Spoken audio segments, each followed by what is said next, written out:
Hello दोस्तों, मैं हूं एडवोकेट राजेश कुमार। मैं Punjab and Haryana high court में बतौर एडवोकेट प्रैक्टिस करता हूं। अपने नए यूट्यूब चैनल पर मैं अपने सभी श्रोताओं का स्वागत करूंगा।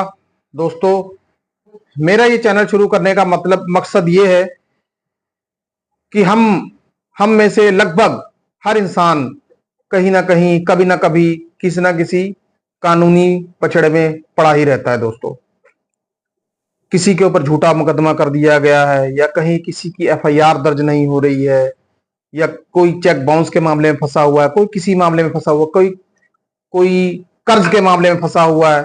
ऐसे कई सारे मामले हैं जो ऐसे मामलों में आम जनता अधिकतर फंसी हुई है। दोस्तों, खैर दोस्तों, अब जो समस्या है वो तो समस्या है ही है।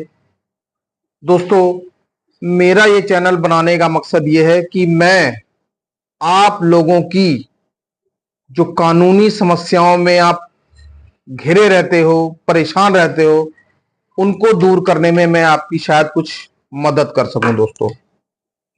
दोस्तों, हमारा ये चैनल हमारे इस चैनल का ये आज पहला वीडियो है। दोस्तों, आज मैं अपने चैनल पे अपने सभी श्रोताओं का बड़ी ही गर्मजोशी के साथ स्वागत करना चाहता हूं। दोस्तों, आज हमारा सबसे पहला विषय है कि आम जन को पुलिस में एफआईआर दर्ज करवाने में दिक्कतों का सामना करना पड़ता है। जी हां दोस्तों, यह समस्या आम पब्लिक को होती ही है। किसी के साथ कोई दुर्घटना हो जाती है, किसी के साथ कोई इंसिडेंट हो जाता है, पीड़ित जब भी थाने में जाएंगे तो पुलिस उनकी बात नहीं सुनती। कई बार पुलिस उन्हें थाने में चक्कर लगवाती है, आप आज आ जाइए, कल आ जाइए। एफआईआर दर्ज करवाने में तरह तरह के बहाने बनाए जाते हैं। दोस्तों, बहाने इसलिए बनाए जाते हैं ताकि पीड़ित को परेशान किया जा सके। कई बार एफआईआर ना दर्ज करना पुलिस के ऊपर एक राजनीतिक दबाव भी हो सकता है। कई बार ऐसा दबाव जो राजनीतिक ना होकर कोई और भी हो सकता है। दोस्तों, कई लोग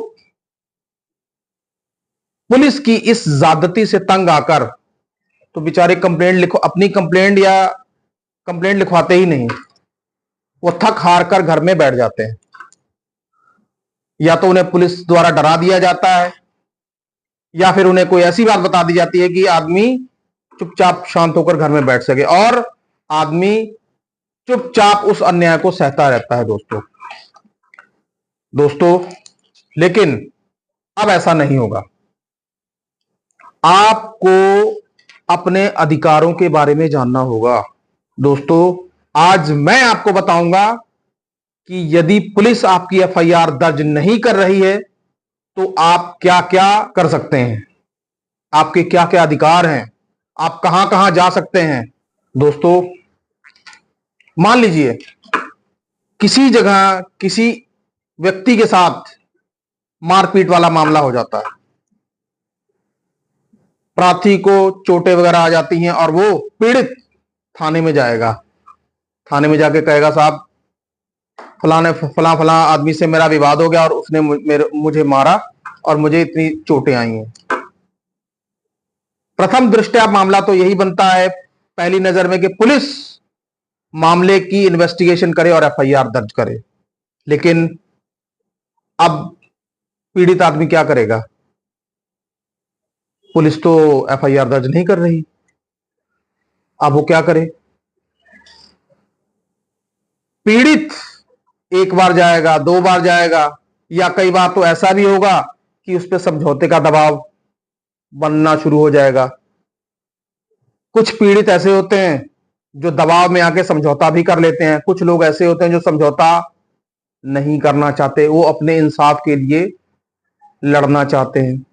दोस्तों, ये वीडियो ऐसे ही लोगों के लिए है कि जो लोग अपने लिए लड़ना जानते हैं या लड़ना चाहते हैं। दोस्तों, फिर वो पीड़ित पुलिस के द्वारा कटवाए गए चक्करों से परेशान हो जाता है, उसको क्या करना चाहिए, अब मैं बताता हूं दोस्तों मैं इधर उधर की बात नहीं करूंगा। पीड़ित सबसे पहले यदि पुलिस स्टेशन का एसएचओ, स्टेशन हाउस ऑफिसर, यदि एफआईआर दर्ज करने से मना कर रहा है या मामले को लटका रहा है, तो पीड़ित व्यक्ति उच्च अधिकारी से एक लिखित प्रार्थना पत्र देके मिल सकता है। जैसे किसी शहर में किसी जिले का उच्च अफसर, सबसे उच्चतम अफसर एसएसपी भी हो सकता है या पुलिस कमिश्नर भी हो सकता है। ऐसे मामले में यदि महानगरों की बात की जाए तो महानगरों में पुलिस कमिश्नर्स होते हैं। अगर पीड़ित की बात नहीं सुनी जा रही तो वो अपनी एक लिखित प्रार्थना पत्र बनाकर अपनी कंप्लेंट पुलिस कमिश्नर को दे सकता है। पुलिस कमिश्नर आगे उसके ऊपर क्या कार्रवाई करेगा? पुलिस कमिश्नर यदि कार्रवाई करेंगे तो वो अब उस थाने को डायरेक्ट भी कर सकते हैं कि भाई इस मामले की त्वरित जांच की जाए और इसके ऊपर एफआईआर की जाए। ये तो हो गया पुलिस के उच्च अधिकारी से मिलने वाली बात।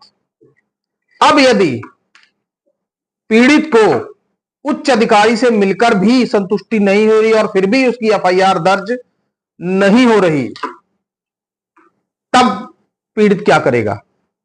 उसी प्रार्थना पत्र को लेकर आप माननीय अदालत में प्रार्थना पत्र दायर कर सकेंगे। अब ये कैसे दायर होगा, किस धारा के अंतर्गत होगा, ये भी मैं आपको बता देता हूं। दोस्तों पहले इस तरीके के प्रार्थना पत्र सीआरपीसी की धारा 156/3 के तहत दायर होते थे, लेकिन दोस्तों आपको पता ही है कि अब 1 जुलाई से कानून बदल गए। अब यही सीआरपीसी की 156/3 धारा बीएनएसएस की भारतीय नागरिक सुरक्षा संहिता 2023, ये धारा 175/3 बन गई है। दोस्तों इसका बड़ा सिंपल सा प्रोसीजर है। इसमें आप स्थानीय अदालत से एक वकील को हायर कर सकते हैं या अधिवक्ता को हायर कर सकते हैं, जिसको हिंदी में हम अधिवक्ता कहते हैं, इंग्लिश में एडवोकेट कहते हैं, या आम बोलचाल वाली भाषा में हम वकील भी बोल सकते हैं। ये आप एक अच्छे वकील को हायर कर सकते हैं। उनके द्वारा ये याचिका माननीय अदालत में लगाई जाएगी। दोस्तों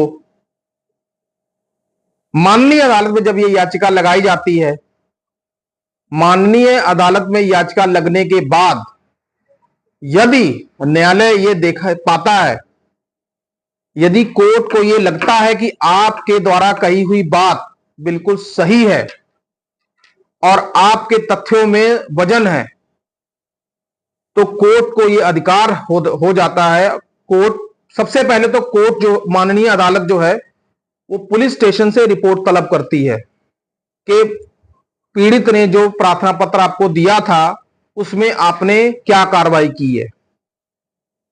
एक निश्चित समय के अंदर पुलिस ऑफिसर को अपनी रिपोर्ट माननीय अदालत में जमा करनी होती है। यदि रिपोर्ट आती है, रिपोर्ट आने के बाद कोर्ट को यदि लगता है कि आपकी मामले में एफआईआर दर्ज की जानी चाहिए, तो माननीय न्यायालय एफआईआर दर्ज करने के आदेश पारित कर देते हैं और कोर्ट को, पुलिस को यह निर्देश दिया जाता है कि स्पेसिफिक डेट के अंदर, कुछ निश्चित समय के अंदर एफआईआर दर्ज करें और निश्चित समय के अंदर कोर्ट में चार्जशीट को दाखिल किया जाए। अब यदि जिला न्यायालय से भी आप संतुष्ट नहीं होते और आपको लगता है कि न्यायालय ने आपकी बात नहीं सुनी या आप अपनी बात न्यायालय के आगे नहीं रख पाए, तब आप क्या करेंगे? तब आपके पास क्या रेमेडी रह जाएगी, क्या इलाज रह जाएगा? दोस्तों बात यहीं पे नहीं खत्म हो जाती। माननीय न्यायालय यदि आपके प्रार्थना पत्र पर कोर्ट ने संज्ञान नहीं लिया, एफआईआर दर्ज के करने के आदेश नहीं दिए, तो कोर्ट उसमें एक चीज और भी कर सकती है। माननीय जिला न्यायालय आपके द्वारा दिए गए प्रार्थना पत्र को कंप्लेंट केस में भी तब्दील कर सकती है। जी हां दोस्तों, कंप्लेंट केस जो होता है वो एफआईआर के केस की तुलना में काफी अलग केस होता है। लगभग इसमें अदालती कार्रवाई लगभग सेम होती है, लेकिन इसके बावजूद भी यदि पीड़ित इससे संतुष्ट नहीं होता, फिर पीड़ित क्या करेगा? पीड़ित यदि अगर न्याय लेने का इच्छुक है तो पीड़ित को कुछ ना कुछ करना ही पड़ेगा। जी हां दोस्तों, आगे भी रास्ता है। फिर हम रुख कर सकते हैं माननीय उच्च न्यायालय का। जी हां दोस्तों, माननीय उच्च न्यायालय का। माननीय उच्च न्यायालय में सबसे पहले 1 जुलाई से पहले जो ऐसी याचिकाएं दाखिल हुआ करती थी उसको हम 482 सीआरपीसी के तहत दाखिल हुई याचिकाएं कहा करते थे। लेकिन अब 1 जुलाई के बाद 2024 के बाद चूंकि तीनों कानून बदल गए हैं, तो अब ये याचिकाएं बीएनएसएस की धारा 528 के तहत दायर की जाती है। दोस्तों, अब हाई कोर्ट, अब आप माननीय उच्च न्यायालय में चले गए हैं। अब माननीय उच्च न्यायालय आपके केस को 2 तरीके से देखेगा। माननीय उच्च न्यायालय यदि पहले ही आपकी याचिका को देख के पाता है कि इसमें त्वरित आदेश करने की जरूरत है, तो माननीय उच्च न्यायालय आपके प्रार्थना पत्र जो आपने उच्च अधिकारी को दिया था वो देखेगा कि ये कितनी देर से लंबित पड़ा हुआ है, इस पे कब से कार्रवाई नहीं हुई। यदि न्यायालय को लगेगा कि आपके प्रार्थना पत्र के ऊपर कार्रवाई नहीं हुई, तो माननीय उच्च न्यायालय, ये जिसको हम हाई कोर्ट बोलते हैं, उक्त पुलिस ऑफिसर को यह आदेश करेगा कि आपकी याचिका पर, दी हुई याचिका पर एक स्पेसिफिक टाइम यानी कि एक तयशुदा समय के अंदर आपकी याचिका का निपटारा करें। एफआईआर करनी यदि बनती है तो एफआईआर करें। कोर्ट ऐसा भी आदेश पारित कर सकता है। दूसरी सूरत, कोर्ट ऐसा भी आदेश पारित कर सकता है कि आपकी याचिका कोर्ट में लगी है, कोर्ट ने और माननीय उच्च न्यायालय में पहली बहस होने पर कोर्ट सरकार को नोटिस भी जारी कर सकता है कि आपके पास इतने दिनों से ये याचिका पड़ी है, तो आपने इसमें अभी तक क्या किया। उस नोटिस का जवाब सरकारी वकील यानी कि सरकार की तरफ से सरकारी वकील द्वारा दिया जाता है। उसका प्रोसेस यह है कि सरकार पुलिस के उच्च अधिकारी से जवाब मांगती है कि भाई आपके पास याचिका इतने दिनों तक लंबी थी, आपने इस पर क्या एक्शन लिया और क्यों नहीं लिया एक्शन। सारे तथ्यों की बारीकी से जांच करते हुए यदि न्यायालय को लगता है कि आपके केस में एफआईआर करनी जरूरी है, एफआईआर करनी बनती है, तो माननीय न्यायालय एफआईआर के आदेश दे देती है। दोस्तों, ज्यादातर केसेस में क्या होता है कि लोग पुलिस थाने तक जाकर, जब पुलिस थाने से काम नहीं होता, जाके लौट आते हैं, फिर वो ये सोचते हैं कि अब हमारा काम नहीं होगा। दोस्तों, आप अपने दिमाग से इस गलतफहमी को निकाल दीजिए। यदि आपके अंदर अपने लिए लड़ने की क्षमता है, अपने लिए न्याय लेने की क्षमता है, तो आप उच्च अधिकारी, माननीय जिला न्यायालय और फिर माननीय उच्च न्यायालय तक आप जा सकते हैं। ऐसे कई उदाहरण हैं जहां पर लोगों ने इंसाफ लेने के लिए सुप्रीम कोर्ट तक का दरवाजा खटखटाया है। दोस्तों, इसीलिए मैं कहता हूं मैं क्या कहता हूं, ये कहा ही गया है कि अन्याय करना तो बुरा है ही है, लेकिन अन्याय सहना उससे भी ज्यादा बुरा है। दोस्तों, आशा करता हूं कि आपको मेरे द्वारा दी गई ये जानकारी जरूर समझ में आ गई होगी। यदि आपके कुछ डाउट्स हैं या आप मेरे से कुछ पूछना चाहते हैं तो कृपया कमेंट बॉक्स में अपने प्रश्न जरूर लिखकर भेजें। आपके जवाब देने में मुझे बहुत खुशी होगी। दोस्तों, मैं आपको यह भी बता देता हूं कि हमारी अपनी एक लॉ फर्म है, समृद्धि लॉ एसोसिएट्स। सभी तरीके के मामले हम लोग देखते हैं।